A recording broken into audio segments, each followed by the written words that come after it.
Go West. Thanks to the cheerleaders from West Catholic for welcoming us back to 13 on your sidelines. You know, Coopersville and East Grand Rapids don't tangle a lot on the football field. Tonight was only the third meeting between these two schools and the first since 2007. Memorial Field in beautiful Gaslight Village was the setting for this Division III showdown. We begin with 7 minutes left in the second quarter, still scoreless. Coopersville's Bo Harris sends it deep down the sideline, only to be picked off by Ryden McIntosh. It's EGR ball. Both squads were pitching a shutout, waiting for a key mistake, and this is the one that opened the floodgates. EGR opts for tricks, no treats, and they pay as Coopersville's Gabe Van Sickle recovers the fumble, giving the Broncos the ball at the Pioneer 11. 2 plays later, Harris finds the end zone of the keeper for the first touchdown of the game.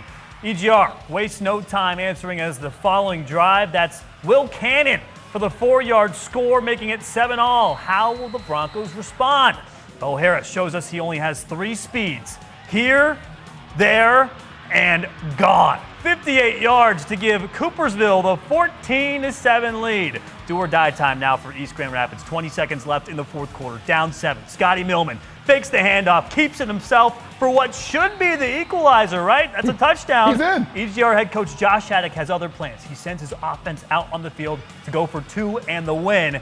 Millman throws it under duress. Coopersville's senior Luke Stanton says, "Not in my house." Ball game. The Broncos make it 14-13, and they're going to November football.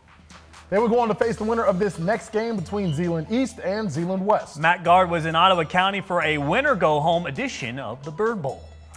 Guys, the Ducks took care of the Chicks in our 13 on your sidelines game of the week during week 5. But West is also trying to snap a 3-game losing streak coming into this one. First quarter, Trey Sluthack takes the handoff for a 27-yard gain. He gets it down to the 4-yard line, and that is going to put Rolando Roblin in prime position for a score. He takes it here. The 2-point conversion made it 8-zip Ducks. Later in the first, they give it to Macho Man Trey Sluthack. Again, he's on the loose, the cream of the crop, and he takes it 40 yards to the 1. Oh, yeah. Roblin would score again, 14-0 Ducks to the second. You've seen it in the NFL, and now you're going to see it in Zeeland. The tush push, or maybe the bird bump. In any case, Trenton Bullhouse scores 20-0 Ducks.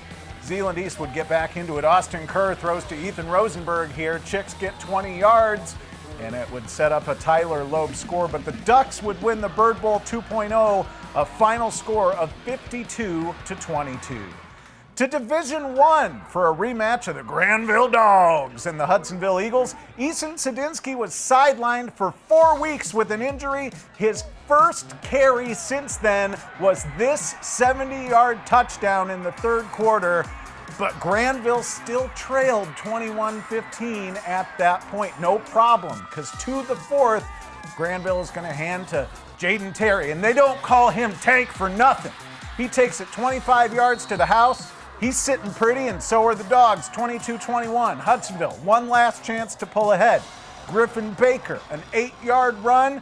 He puts him in field goal range with 2 minutes to go. It's going to be a 33-yarder.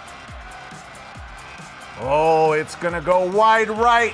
Granville wins a thriller against their OK rivals, 22-21. They would take on the winner of this next matchup between Rockford and West Ottawa. The last time the Rams and Panthers faced off, West Ottawa had just 1 win. But the boys from the Lakeshore won their last 3 games just to squeak into the playoffs. So could they keep their streak going against one of the best teams in the state? Let's find out. Late first quarter, Rockford on the 48. Pitch to Ryan Ahern. This is why he's going to Ferris State. Breaks 1 tackle, makes the next guy miss, takes it all the way for the score. Rockford strikes first. That made it 7-0. But not so fast. Now it's West Ottawa's turn. They're going to get the ball eventually here. As we move on in these highlights, West Ottawa with the ball in the 30, handoff to Caden Forbes, gets the edge, shows some speed, and he's gone. Takes it all the way to the house, makes it a 1-score game. It was 1-point game rather, 7-6. Second quarter, Rams on the 18, Drake Irwin with the snap, throwing it to Michael DeKuyper. Gonna drag some defenders down inside the 5. He's at the 1-yard line, and on the very next play, Ryan Ahern pushes his way in for the touchdown. Final score, Rockford wins big, 48-6. Tonight was the 4th time in 6 years that Belding and Oakridge have squared off. The Black Knights have come out on top in those other 3 matchups, but never count out the Eagles. We take you out to Rudness Field for this clash of Division 5 powerhouse teams. Middle of the 3rd quarter, Belding on their own 35. It's really hard to read that Black Knight offense, and it's, TJ Smith, who takes it 65 yards to the house to put Belding on the board. They still trail 13-7. 4th quarter, Oakridge at midfield. Handoff goes to Trevor Jones, who takes it up the field for the first down, and look at him, dragging some Black Knights with him.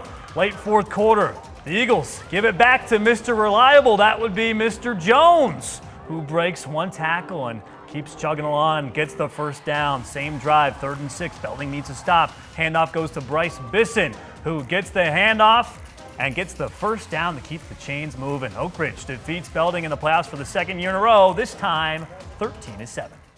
13 on Your Sidelines MVP of the Week, sponsored by Rant Insurance.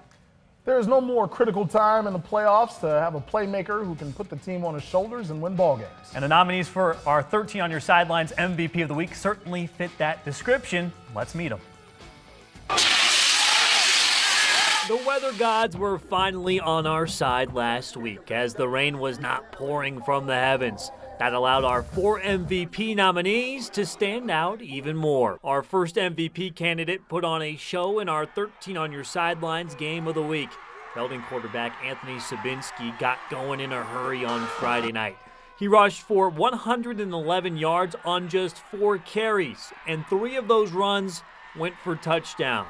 The senior Black Knight also tossed a 40-yard TD pass as well as Belding took down Tri-County 66-20 to secure an 8-1 record. Now our next MVP candidate took home an MVP award last year. Oakridge running back Trevor Jones knows how to run the football. The senior Eagle soared for 173 rushing yards and 4 touchdowns on 32 carries this past week. And that production came with a cast on his hand. Mr. Jones was a big reason why the Oakridge Eagles were able to handle Montague 35-14. MVP candidate number 3 finds himself on this list for the 2nd time this year. South Christian wide receiver Jake Vermas put on a show last week. The senior Sailor hauled in 16 catches for 298 yards and 2 scores. Vermas also got it done on defense with 9 tackles. Despite South Christian's 49-40 defeat to Wayland, Vermas was still outstanding on Friday night. Our 4th and final MVP candidate showed up when his team needed him most.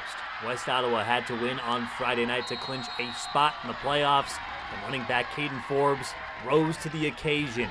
The junior running back scurried for 269 rushing yards and 2 touchdowns on 38 carries to seal the deal for West Ottawa in the 34-22 victory over East Kentwood.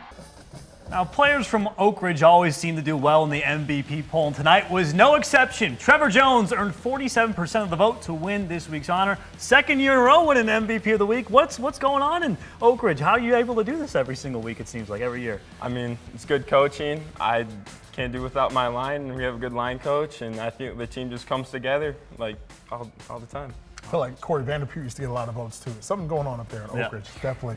Big win tonight for the program. I mean, this was a Belding team that scored more than 60 points last week. You guys hold them to 7. How did you do that defensively? We know it's going to be a team. We had to play physical, play hard. So we just had to be really physical and, not like let down. Is that a tough defense or a tough offense to stop? You mentioned them being a T team. I find those option offenses kind of hard to slow down, especially when they throw as many fakes as Belding does. Yeah, the fakes are they get you, but I mean, just read your keys and you'll be fine. I got to ask you, you're playing with a cast. You said you dislocated your wrist, is that it? I dislocated my thumb. Dislocated your thumb. Yep. How hard is it for you to grab the football? How impressive is it for you to be able to do what you're doing with a cast on your hand? I mean, I'm just happy I can play the rest of my senior year, really, so.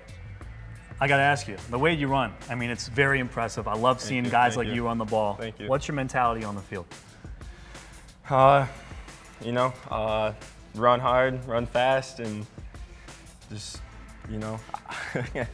I like it. That's all you need to do, Sounds right? like Marshawn Lynch. Defenders don't want to stop a guy that hits him in the face over and over and Yeah. over. I mentioned Corey Vanderpute. There have Yep. been some great backs, obviously, that have come through the program. Do you take any lessons from guys that you've seen do it before you? Is how, like, what type of runner you want to be? I played my sophomore year. I played with Corey. He taught me a couple of tricks in here and there, but I feel like it just kind of all comes to me. Awesome. Why don't you go ahead and introduce your teammates for us? All right. This is Brody Jennings, Braden Cunningham, Julian Primer, Noah McFadden. Awesome. Sweet. Thanks, Trevor. Again, congratulations on winning the MVP of the week. Thank Hope you. your thumb gets better soon, Yeah. and good luck to you guys the rest of the way. I would say more football to be played. Good luck to Yeah. the Eagles moving forward for sure. We got more playoff action from Division 3 and 4 teams coming up. And Wayland and South Christian are facing off for the second straight week, and this time it's the Sailors looking for revenge. And speaking of revenge, that's what Lowell is looking for in another regular season rematch with Forest Hill Central.